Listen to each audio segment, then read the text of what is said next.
Really, the way we started Creative Female was about a year and a half ago. Christina and I have been friends for 2 years now? I think two and a more, half like 2.5, years. yeah. We met at church, and her and her husband signed up for our small group. I don't remember if we pressured you guys, but A little bit. yeah, we're just like, you need to sign up. It was a great decision. Needed. Yeah. Yeah. And so we just became friends, and through our friendship, we would just obviously share about things that were going on in our lives, including our marriages and the good times, the bad times, etc. My husband and I lead a marriage small group, so kind of made sense that we would talk about that. And I think, go for it. So I think what started our journey was kind of once we met and we shared the information that we've received throughout our marriages. Before I got married, I went like on a quest or whatever of like books and prayer and fasting and stuff for my marriage, because I understood that like desire alone does not help somebody succeed in their marriage. Everyone gets married and wants a successful marriage, but not everyone gets that. So I was just wondering what the difference is between happy marriages and unhappy marriages, because everyone comes in wanting the same thing.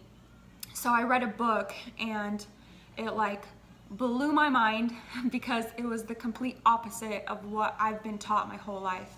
I've been taught like prepare for the worst, don't trust, like all these different things that the world teaches us. Be independent, don't rely on this person or whatever. Just, and obviously more things engraved into each person throughout their childhood. Everyone's super different. But I was just shocked that my understanding of marriage, my understanding of female and male was so different from what God says about us. And so when we joined our small group, which was about marriage, I was sharing some of the things, and then I shared the book that I read to Oksana. Yeah, and then so she shared this book, and I was at a place where I was like, I just need direction. I need some good, concrete how-tos, some answers. Our first year was really hard in marriage, and we'll kind of dive deeper into that later, but the advice that I got was good, but it wasn't specific.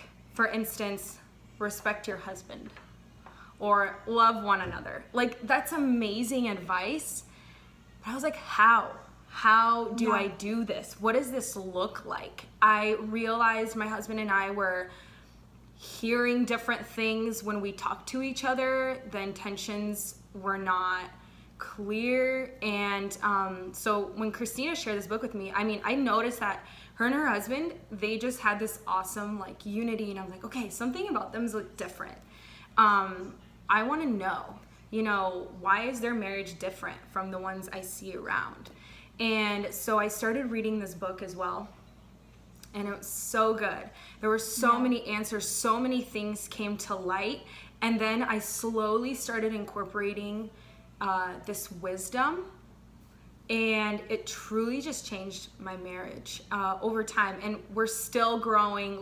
There's still so much more work to do. For sure. But I can say that I'm at a place in my marriage where I never thought I'd be in a good way.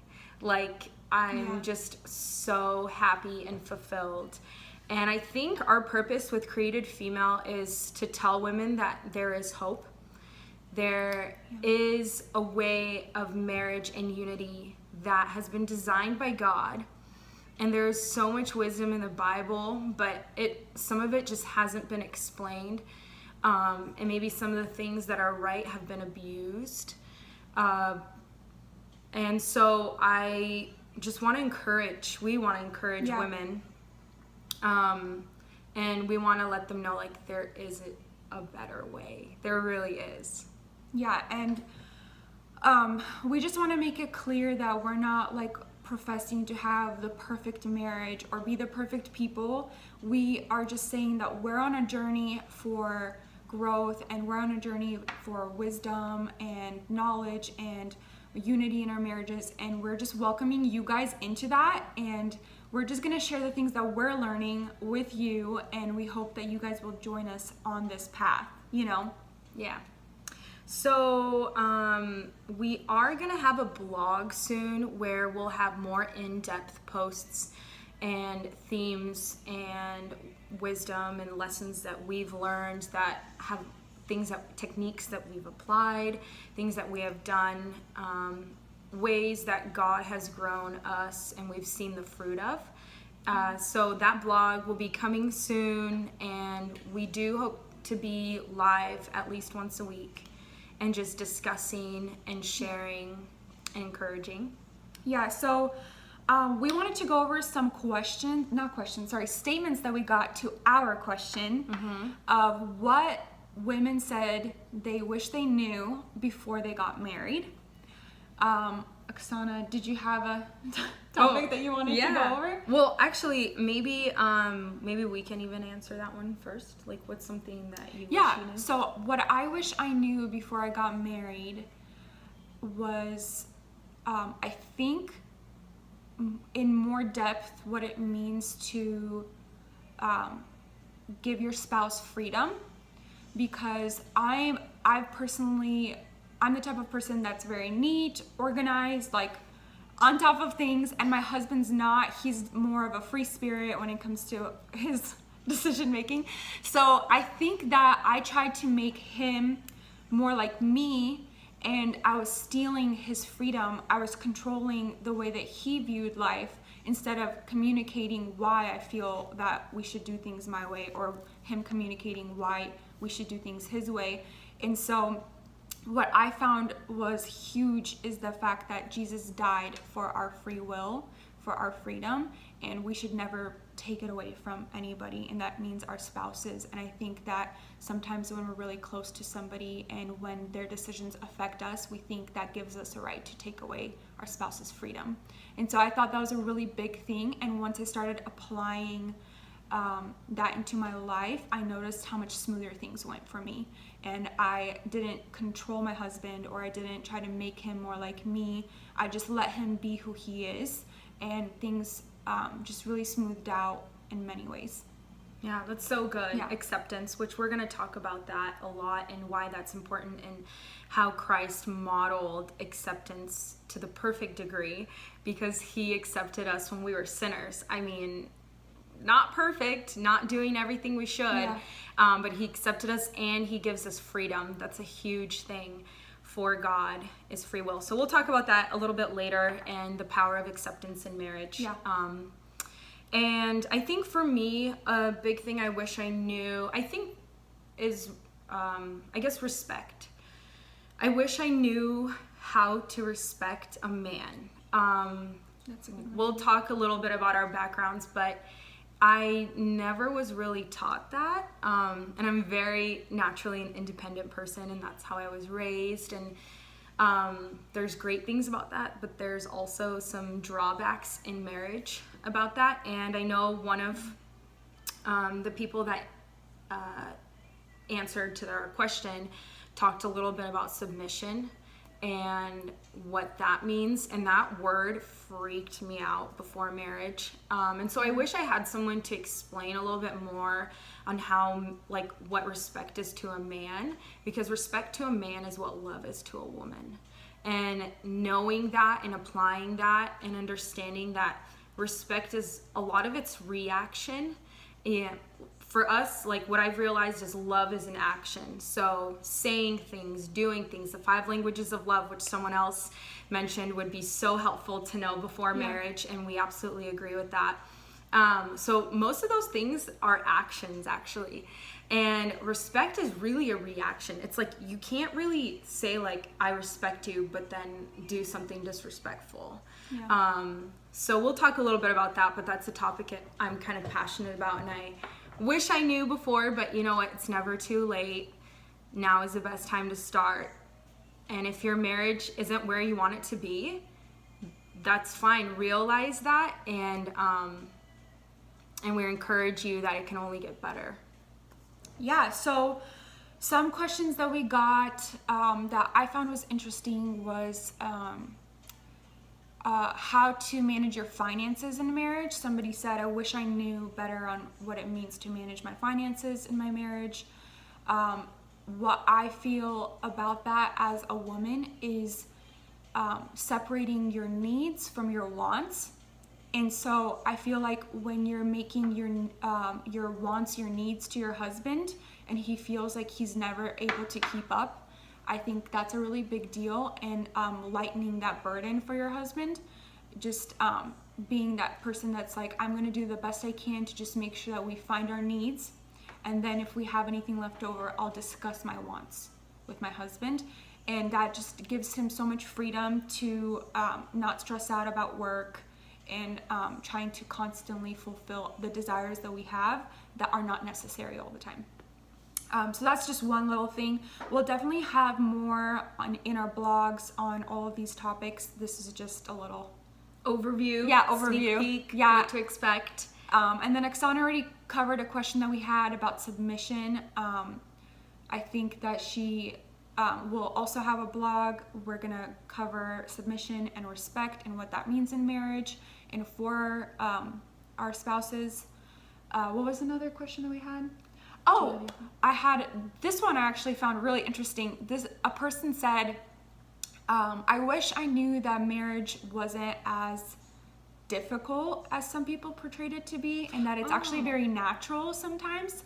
Not for everyone, but I think that for most people who are coming in and they really care about the person and they're trying to read and come into marriage with wisdom, it can be really natural. Like, you are married to your best friend, and as long as you continue to treat it that way, you basically just have a person that you share your deepest desires and your fears and all these different things with.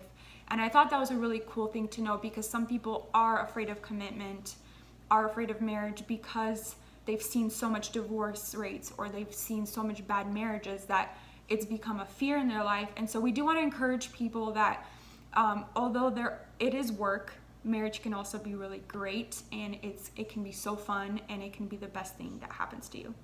I feel like in marriage, whenever you sow even a little, you get back so much. Yeah. And that's because there's love involved.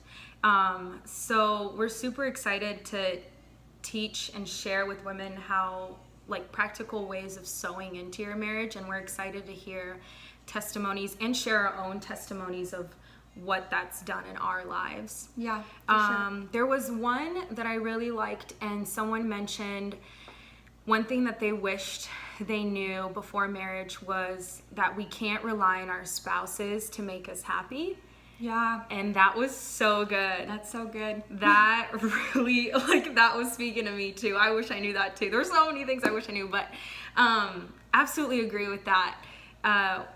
We found that finding joy in the Lord and having Him fulfill our needs and desires, and having God even romance us, which we're going to talk about that. Christina's been reading a really awesome book called Captivating. Yeah. And it talks about how God created women and how He created us differently in a unique way, and how He's there to fulfill our needs and desires. And coming from that place into marriage is a lot healthier than always needing our spouses to complete us. Because then you could both be living in lack, and then you're almost like, you fight more, Yeah. So Yeah, that was a really good one. I really enjoyed that also.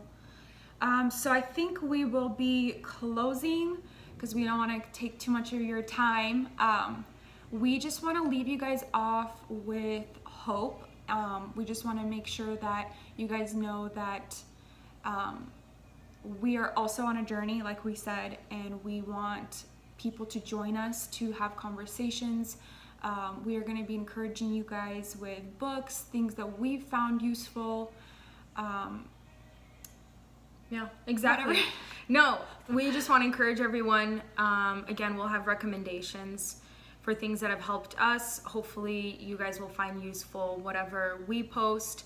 Leave us feedback We'd love to hear about what our viewers are thinking and wondering about.